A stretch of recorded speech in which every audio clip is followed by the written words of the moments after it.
Hey, what's going on guys? My name is BrainBean.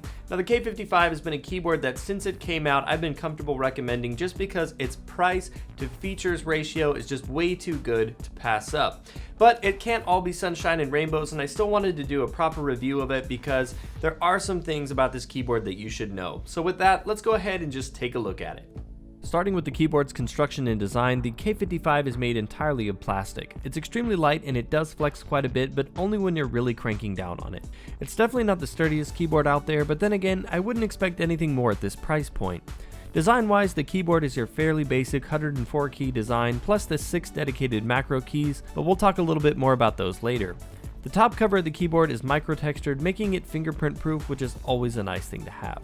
The K55 certainly packs in the features, but the one main compromise that shouldn't be much of a surprise is that it's not mechanical. Just because it's a membrane keyboard doesn't mean that it doesn't feel good to type on though. It's actually fairly snappy feeling. This doesn't necessarily mean that there isn't any of that classic membrane squish, there's just a lot less than most keyboards. And I think people who are looking for a great keyboard at this price point probably care less about it being mechanical and care more about the features it has. And while you don't get full end key rollover, you still do get multi-key anti-ghosting. And of course, as is customary on the channel, here's a quick sound test of the Corsair K55.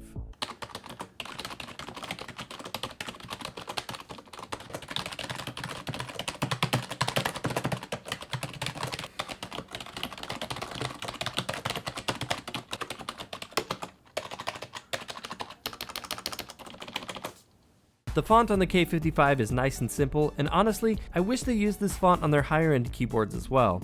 And all of the secondary functions on the keys are nicely illuminated, which is less of a big deal on a membrane keyboard, but it's still something I always like to see. The K55 is an RGB keyboard, but it's important to understand that it does not have full per key illumination, nor does it use Corsair's Q software. The K55 instead has 12 preset lighting effects that use 3 distinct lighting zones.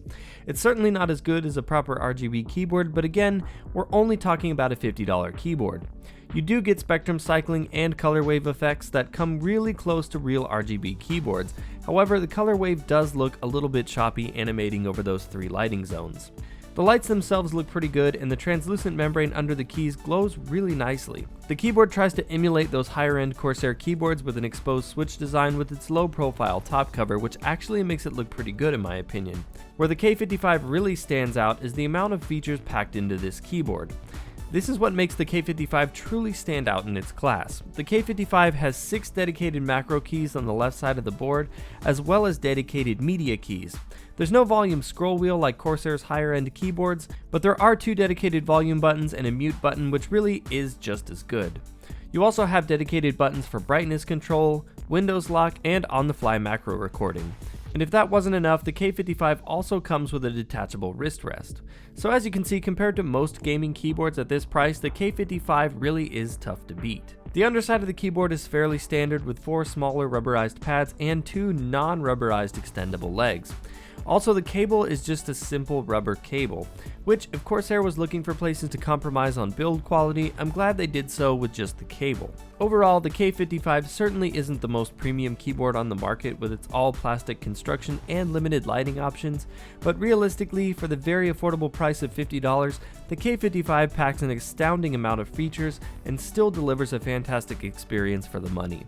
If you're in the market for a gaming keyboard and don't want to spend too much, then the K55 is one of the best non-mechanical options out there.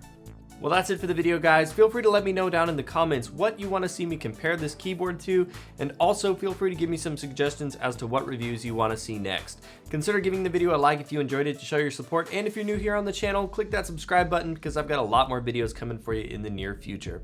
You can also follow me on Twitter at BrainBeanGaming and Twitch at twitch.tv/BrainBeanGaming. But as always, thank you guys so much for watching, and I'll see you in the next one.